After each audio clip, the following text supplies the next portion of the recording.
Okay.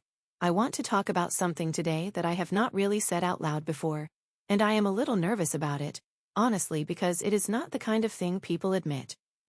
Take your time. I am lonely, like genuinely lonely, and I know that sounds strange because I am not isolated in the traditional sense. I work from home. I have over 500 connections on LinkedIn. I have 800 followers on Instagram. I post things and people like them, but here's the truth. If something happened to me tonight, if I had a real emergency at 2 in the morning, I do not know who I would call. I honestly do not, and that terrifies me. Hmm. My social circle has basically collapsed since the pandemic. I used to have a group of friends I saw every week. We would get dinner, go to events, just hang out. And then everything went remote, and those friendships just evaporated. Slowly, nobody had a fight. Nobody moved away. We just stopped showing up for each other. And now I spend most evenings alone in my apartment, scrolling through other people's lives, feeling like I could vanish and it would take days for anyone to notice. Can I ask you something? Yeah. You said you have 500 connections on LinkedIn and 800 followers on Instagram. That is over 1,000 people who are technically in your network, and yet you feel more alone than you have felt since college. What does that tell you? That the connections are not real? That they are just numbers? You optimized for reach and forgot about depth, and you are not alone in that. An entire generation did the same thing. We built networks when what we needed was relationships. We collected followers when what we needed was friends, and now we are surrounded by people and profoundly alone. Optimized for reach and forgot about depth. Yeah. That is exactly what happened. I want to read you something. This was written by a man who was the most powerful person in the ancient world. He was surrounded by thousands of people every single day. Advisors, generals, senators, servants. And he still had to remind himself of this. He wrote, "Constantly think of the universe as one living creature, having one substance and one soul. Observe how all things have reference to one perception, and all things act with one movement, and all things are cooperating causes of all things that exist." Wait. That is Marcus Aurelius. Marcus Aurelius, the Emperor of Rome, writing in his private journal about the same loneliness you are describing. He had an empire of 70 million people, and he still needed to remind himself that he was connected to something larger. So even the emperor felt disconnected. Especially the emperor, and the concept he was writing about has a name. The Stoics called it sympathia. It is this beautiful idea that everything in the universe is interconnected, not in a vague, spiritual way, in a practical, observable way. You are not a separate unit floating through space. You are a thread in a web, and every thread affects every other thread. When you pull on one, the whole web moves. Sympathia. I have never heard that word before. Say more about that. Well, think about it this way. Marcus Aurelius wrote in Meditations, Book 6, Section 38, "Frequently consider the connection of all things in the universe." He was not being poetic. He was giving himself a practical instruction. When you feel isolated, when you feel like you do not matter, you are believing a story, and the story is wrong because you are connected to everything. The food you ate today involved hundreds of people. The language you speak was shaped by thousands of years of human cooperation.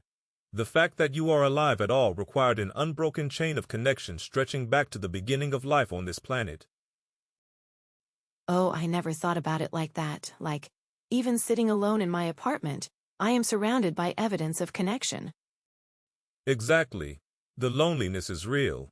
I am not dismissing what you feel, but the isolation, the belief that you are separate, that you do not matter, that is a judgment your mind is adding to the situation. It is not the raw fact. So the loneliness is real, but the isolation is a story I am telling myself? That is a sharp way to put it, and you are not the only Stoic who thought about this. Seneca wrote something that I think about all the time. He said, "We are members of a great body. Nature produced us related to one another. Since she created us from the same source and to the same end, she engendered in us mutual affection and made us prone to friendship." We are members of a great body. Wow, that is from Seneca? Letter 95. And Epictetus took it even further. He told his students, "You are a citizen of the universe, not a citizen of your apartment, not a citizen of your LinkedIn network, a citizen of the universe. Your belonging is not conditional on how many people texted you this week." Okay, but here's where I push back a little, because that sounds beautiful in theory, but when I am sitting alone on a Friday night and my phone is silent, telling myself I am a citizen of the universe does not exactly help. How did the Stoics actually deal with loneliness in practice? Not just in theory. That is a great question, and the answer is one of my favorite stories about Marcus Aurelius. Let me tell you what happened on the northern frontier. Okay.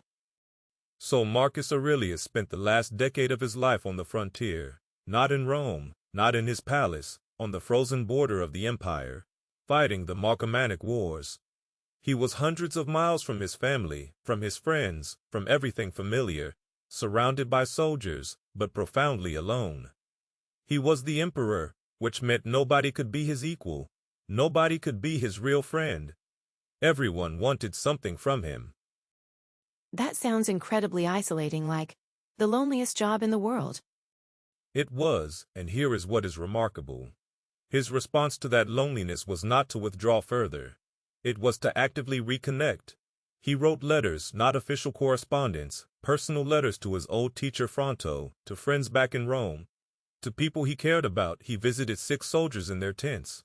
He ate meals with his troops instead of dining alone in his command tent. He held open audiences where ordinary people could bring their problems to him directly. Connection was not something he waited to receive. It was something he went out and created. Wait, the Emperor of Rome was visiting sick soldiers in their tents? He was, and think about what that means. He did not have to do any of that. He was the most powerful man alive. He could have stayed in his quarters and had people come to him. But he understood something that most people miss. Connection is not something you receive, it is something you create. Every letter he wrote, every tent he visited, every meal he shared, he was practicing sympathia. He was reminding himself, through action, that he was part of something larger. Connection is not something you receive, it is something you create. Oh my God, that completely flips. How I have been thinking about this. I have been sitting in my apartment waiting for people to reach out to me, waiting for invitations, waiting for someone to notice I am gone. And the whole time, I could have been the one reaching out. And that is the trap. Loneliness tells you a very convincing story. It says, nobody cares. Nobody is thinking about you. If they wanted to talk, they would call. But here is what loneliness does not tell you. The person you are thinking about right now, the friend you have not spoken to in months, there is a very good chance they are sitting in their own apartment having the exact same thought about you. That is actually kind of heartbreaking, two people missing each other, and neither one picking up the phone. It is heartbreaking, and it is happening on a massive scale. The research is staggering. The United States Surgeon General declared loneliness a public health epidemic. Studies show that chronic loneliness is as damaging to your health as smoking 15 cigarettes a day, and this is not just an American problem, it is global. We built the most connected civilization in human history, and we are lonelier than ever. As damaging as smoking 15 cigarettes a day, that is insane. And the Stoics would say the root cause is exactly what you described. We optimized for the wrong kind of connection. We built platforms that maximize reach, followers, likes, impressions, and we neglected the things that actually cure loneliness: vulnerability, presence, reciprocity, showing up for someone when it is inconvenient. Those things do not scale, they do not have metrics, and that is exactly why they work. They do not scale, and that is exactly why they work. Okay, that is going on a sticky note. You know, there is something else I want you to consider. You said earlier that isolation is a judgment, not an impression. And that is exactly right. The raw fact is that you live alone, and your social calendar is lighter than it used to be. That is the impression. But your mind added a story on top of it. The story says, I do not matter. I could vanish and no one would care. I am fundamentally alone. That story feels true, but it is not the fact. It is the judgment, and as we talked about in our episode on the discipline of assent, you do not have to accept every judgment your mind offers you. Right. So the loneliness is real. The feeling is valid. But the belief that I am fundamentally disconnected, that I do not matter, that is the part I can challenge. Exactly. And here is the practical part, because sympathia is not just a theory, it is a practice. Marcus Aurelius did not just write about interconnectedness. He lived it every day through specific actions, and I want to give you something you can start this week. Okay. Give me something concrete because I need to do something different. What I have been doing is clearly not working. I call it the connection practice, and it has 3 parts, 3 acts of genuine connection over the course of 1 week. Part 1.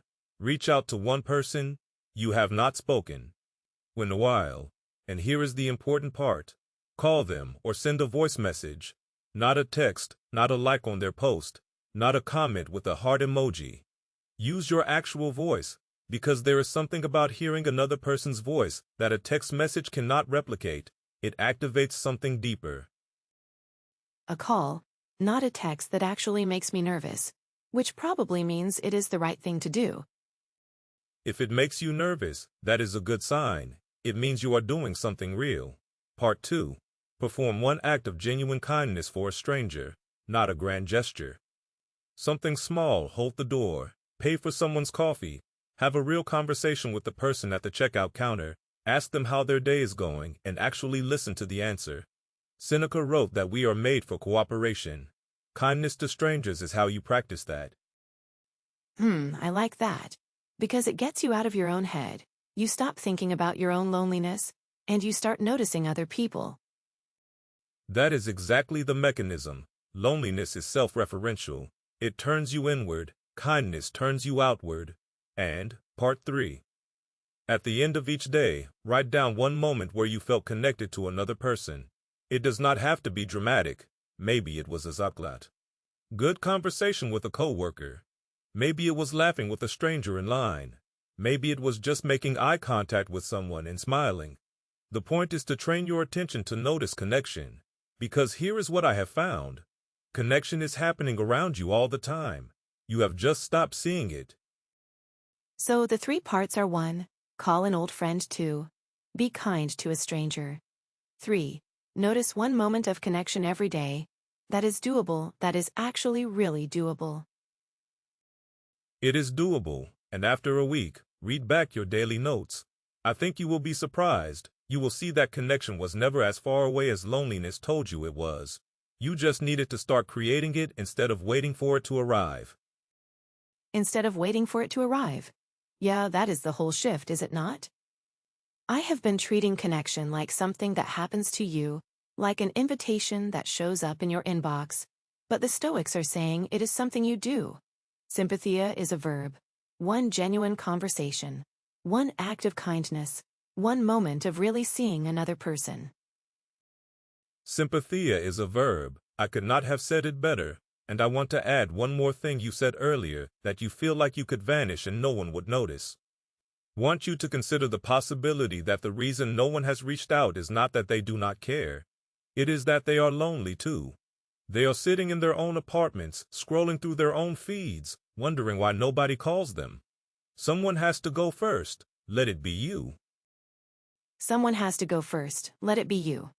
Okay, that one hit me. Good. Hey, quick pause before we wrap up. If you are enjoying this conversation, take a second to hit the like button. It really helps more people find Stoic wisdom. And if you have not subscribed yet, now is a great time. We genuinely read every single comment, so let us know what you are thinking. Okay, back to it. I think a lot of people need to hear this. Let me try to put it together. Go ahead. Number 1. Sympathia is the Stoic concept of universal interconnectedness. You are not a separate unit floating through space. You are a thread in a vast web.